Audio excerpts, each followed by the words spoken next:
Hey everybody, SW Miron here. I am absolutely loving taking every opportunity I can to be outside. And today is kind of like a weird outside day. Oh, see, here comes the sun. It keeps getting like really cloudy, but it's still warm enough out that it feels nice to sit outside. But then the sun comes and like kind of just like blasts you once in a while. But I'll take it. I love the warm feeling on my skin.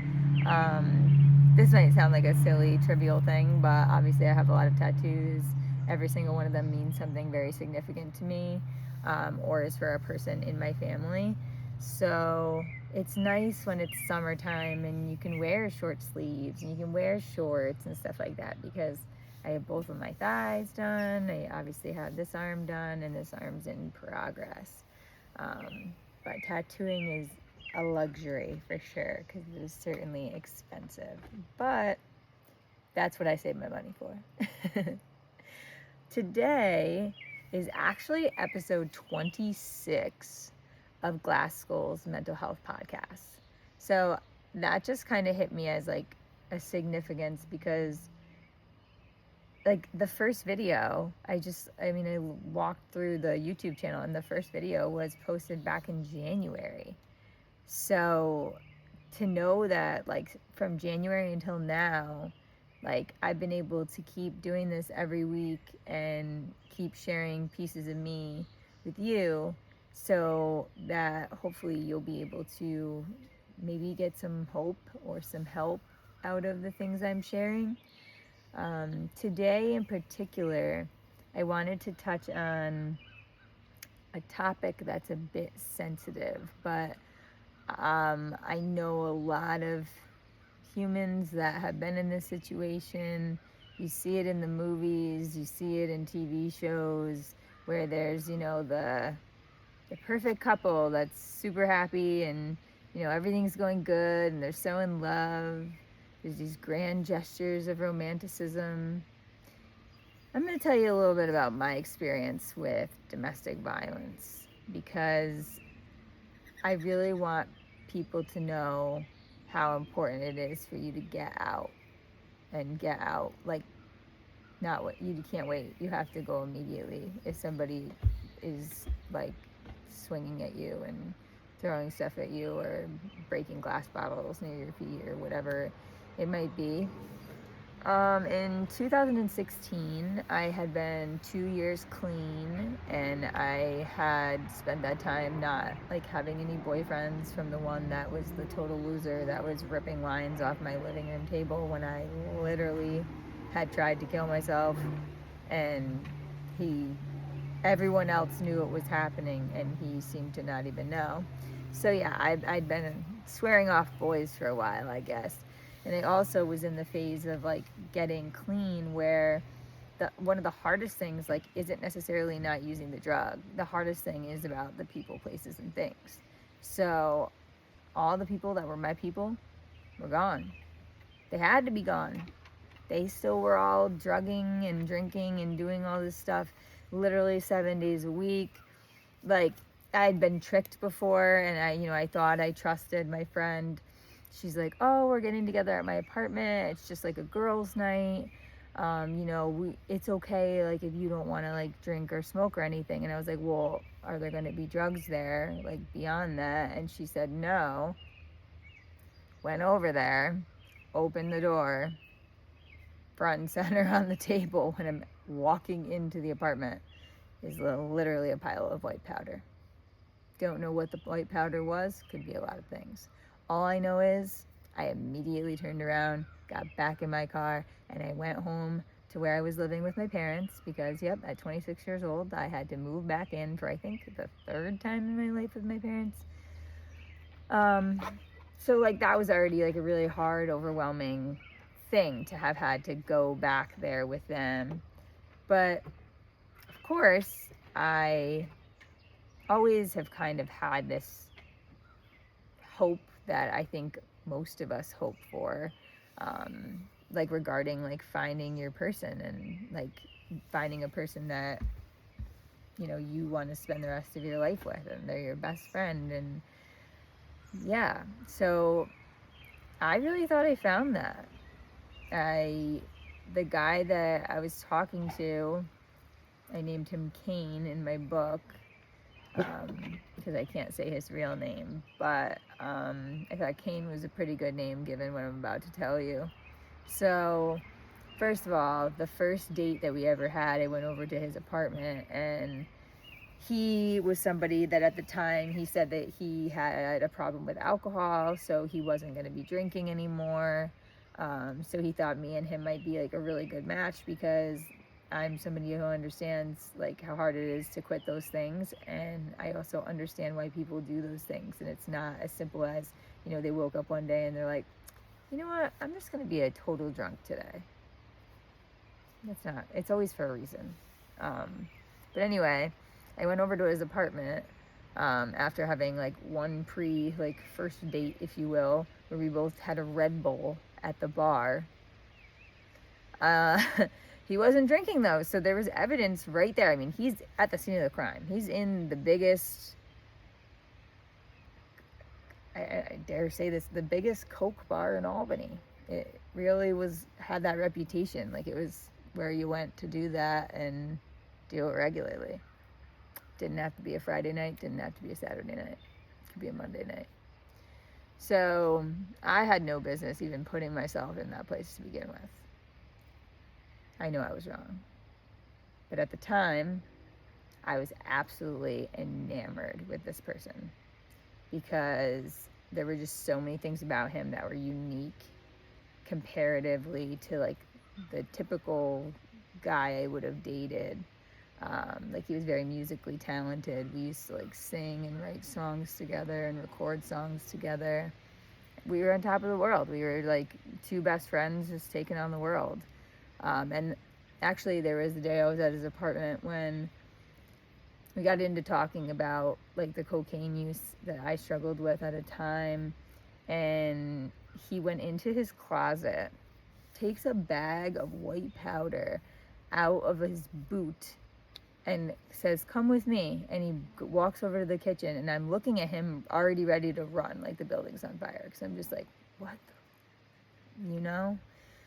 So he, in a grand gesture type of way, opened the bag, dumped it all down the drain, and ran the water and let it all just run down. And like, looking back, I now like kind of doubt like if it was actually cocaine or not, but I'll tell you what, like, that's an expensive thing to purchase, and especially in the quantity that he had. So I don't know, I guess it could have gone either way. I have no way of actually knowing, but at the time, you know, I'd come off of being so lonely for a couple of years, and finally I like found a person that I thought, you know, struggled in ways that I struggled, and I just really thought that would be a match made in heaven. Well, not quite. There was a night that I was getting ready to go to bed. I'm a kind of go to bed early person, and I, you know, had said to Kane, you know, I'm going to bed, like, I have class tomorrow, I have to teach tomorrow, whatever. And he was like, okay. He's like, I'm just meeting with like a couple of my friends, and then after that, like, I'll be home. Okay, so say I go to bed at 9 o'clock at the latest. I wake up and it's now almost midnight and no Kane. So then I start to panic because I try calling his phone and it just keeps ringing and ringing and ringing, but he never answers it. He doesn't respond to a text, nothing. So now at this point, it's making me less concerned. That's down here. And then all the way friggin' pissed off because I'm like, I just had this gut feeling that something bad was about to happen. And it's the truth. Long story short, I called my best friend and asked her what to do because I was just at a loss. I was so irate. I was ready to like find him wherever he was and like bring him to his fucking knees. Like, how dare you do this to me? Well, I ended up finding out the next morning that he had And by the way, there's more to the story too, but I have to do the super Cliff Notes version because I only get 15 minutes at a time. But if you read my book, Scenes from My Skeleton Closet, you'll get all the details. You'll get the full story. But yeah, it's now 6 o'clock in the morning, and I'm getting ready to go and be a teacher that day, and he still wasn't there. So I go outside on the patio and I look. We lived in like an apartment complex at the time, and there was parking like everywhere. Um, I saw that his car was there, and it was parked across literally like 3 spots diagonally. All the doors open, all four. And there was like many cans of empty beer. There was a whole handle of whiskey that was empty. It just, as the chips started falling more and more, it was making this like, oh my God, like I gotta get out of here. Well, I called my friend who's a police officer. I said, this guy's got to be able to get a DWI. Like, he left this scene here, left over. And he explained to me that unfortunately, because he physically wasn't in the vehicle, like for like the police to come and like, assess the situation, there's nothing that we could do. So I took things upon myself, and this is where I went wrong. And I want you to know that if you're ever in a domestic violence situation, do not take it into your own hands. Do not fight back. Do not egg the person on, okay? Because what ended up happening to me is he showed up a little while later, and he was so unbelievably drunk. Like, he was like talking in slow motion that was all slurring, and he just thought everything was like hunky-dory. Well, then I did something that you should never do, but I did. I looked in his phone because he fell asleep. He like literally like waddled in and then just like passed out face down on the bed. And I was like, there's way too many like serious indicators of something really bad have happened here, between the binge drinking, which he told me that he wasn't drinking anymore. Well, when I said I wasn't doing coke anymore, I wasn't doing coke anymore. Like, I quit all of that stuff because I knew at that time in my life that was the right thing to do. But this individual, who also had some mental illness, some trauma, and obviously addiction issues, he wasn't in therapy, he wasn't taking medication, he wasn't making active moves to do anything to improve or maintain sobriety, from what I can tell. So I looked in his phone and I found so much evidence of cheating. And for the only time in my whole life that I know of, at least, I mean, geez, none of us ever really know, I suppose, but this was the first person that had ever cheated on me. And at that point, the level of rage inside me, it's enough to blow the biggest volcano in America. Like, I was now on like a tirade. I was now so angry. I was acting out of anger. And when you do that, it doesn't make the situation calm down. So yeah, long story short, I quickly screenshotted all the evidence I needed, sent it to myself, then I sent it to his father, who lives an hour away, and I was like, he's out of control, he's drunk, he was seeing these escorts last night, I'm moving out right now. Like, I have my dad and my brothers coming right now, like literally minutes from the incident that was about to happen. But I just had already known, like, I have enough respect for myself that despite like feeling like I like somehow loved this person so quickly, I knew that it was a tragedy waiting to happen. So I knew what I was taught growing up. I know I've seen, people in my family and just like other friends and people I know that have been through domestic violence, and it's just so much more complicated. Like, unless you've been in that situation, like, it's really hard to understand, and it's just one I wouldn't pass judgment on.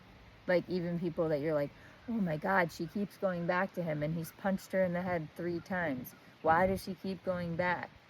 There's not a simple answer to that question. There's so many layers to that. So I would advise You just worry about yourself. Okay?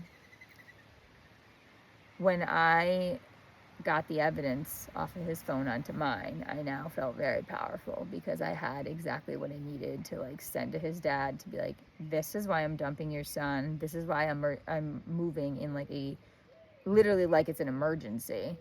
And at the time, nothing worse, I should say, nothing worse had happened. Well, I lost my shit, not gonna lie. This was the wrong thing to do. This put myself in a lot of danger. And looking back, I feel so stupid because I don't even know what I thought. I guess I wanted to, let him know what a scumbag he was. Well, when somebody is literally so inebriated, their face first passed down on the bed and they can like barely string like a 1 or 2 word sentence, not good. So I lost it. I went over to him. I shook him and woke him up, and I was like, get up. Like, I need to talk to you. Like, my dad and brothers are going to be here in like 10 minutes, and we're moving all my shit out, and like, we're going to pretend this shit show never happened. Well, that hit a nerve with him. And unfortunately for me, being an 80-pound, very petite woman versus a dude that was much bigger than me, like most dudes are, and I started to like really run off at the mouth, like calling him like really, really cruel names, and really just like saying over and over, like, I can't believe you cheated on me. And then of course he's trying to give me the runaround that he didn't, and he was just meeting with a friend, and that was a text the girl texted him so he could give it to the friend. I'm like, oh my god, you're like the worst storyteller in America. But after I had provoked him, I had poked the bear, if you will. Don't poke the bear. He got up out of bed, like kind of stumbling, but like still he had like his arms out like he was floating on the moon. And he had backed me into a corner in that room, and he swung at me with every ounce of muscle that he could muster up. Now, gratefully, because he was so drunk, he didn't have much going for accuracy. So that punch that I should have landed right to my head and could have really, really hurt me went by just this close. It was like an inch or 2 inches away. But he swung with all his might, and then what happened was his arm went right through the drywall and then out the other side of the drywall into the hallway. So, like, the reality of like that happening, and then me already feeling like, holy shit, like I'm not even safe to like be in this building right now. Like, I'm going out, I'm sitting in my car, I'm locking it, and I'm waiting till my amazing cavalry came to move me out in an emergency situation. I guess I told you guys this story because I know that there's a lot that goes into like codependency, and there's a lot that goes into like, if you feel like you're so in love with a person and they're making these, grand mistakes, some people, they're just like looking at it like they're a ride or die for their person, and they're like, okay, this is messy, this is ugly, this isn't great, but like, it'll get better. I want you to do that about everything else in your life except for a DV situation, because it won't get better. It just either continues on being the same, and you're risking harm to yourself every single day, and if there's children involved in that same household, that already makes me absolutely cringe, because you have no way of guaranteeing their safety, let alone your own. But it's a complicated thing. Like, it's not like I woke up one day and was like, you know what, I'm going to date an alcoholic that's in recovery, and hopefully he'll be able to maintain his sobriety, and hopefully it'll all go great. Did it. Shouldn't have done it. Wish I didn't do it. But that experience taught me a lot, because I will not allow a man to even try to put his hands on me after what I've been through in my life up until that point. I already had 2 scumbags take a whole lot from me when they did what they did to me when I was a 15-year-old girl.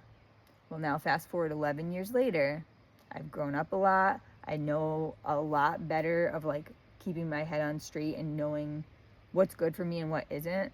And I finally could, like, in the moment, make that choice, even in like a really heated, emotionally charged situation. Because of course I was like heartbroken too. I mean, I don't know. I obviously like cared about the guy to some capacity, but thank God for my father and my brothers. I mean, they dropped everything they were doing at work and they showed up in October is when this happened. And I remember that only because in upstate New York, it typically doesn't snow in October, and it snowed that year. So I'll never forget. But I have undying gratitude for the way they all swooped in without any judgment. There was no like, I told you so, or oh, this wasn't a good idea. Nobody was doing any of that to me because they already were like just so in shock about what I'd been through. So I'm just grateful they rescued me. Make sure you have some really good people in your life, okay? Because no matter what relationship you could get yourself into that could somehow turn to something like this, you gotta have at least one person, like real solid person you can count on, that you could make that phone call to from that bathroom hiding for your life and say, I need help right now. Like, I need you to leave your job. I need you to leave wherever you are, and I need you to come to me right now.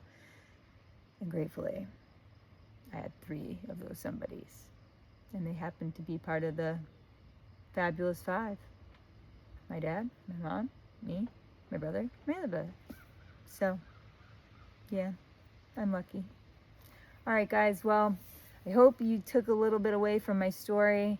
Like I said, if you do buy the book, you read the book, there's just so much more detail that went into that whole night that I just wasn't able to put into 20 minutes. It's just not possible. But yeah, if you want more of the real life graphic description of every little play-by-play along that night, you'll certainly find that in the pages of Scenes from My Skeleton Closet. Thank you so much for being here. If you have subscribed and you keep coming back to watch, thank you, thank you, thank you. If you're new here, I'm happy you're here, and I would love it if you subscribed, and then you could watch a few more videos and, see if maybe your life improves a little bit here or there, just off some, regular human, mentally ill person advice. All right, well, I hope you have a wonderful rest of your day. I hope the sun is shining wherever you are, and even if it's not, find your own sun in the inside. You can do it. There's always something that's able to make the dark not seem so dark and turn it into light. Bye, guys. See you next time.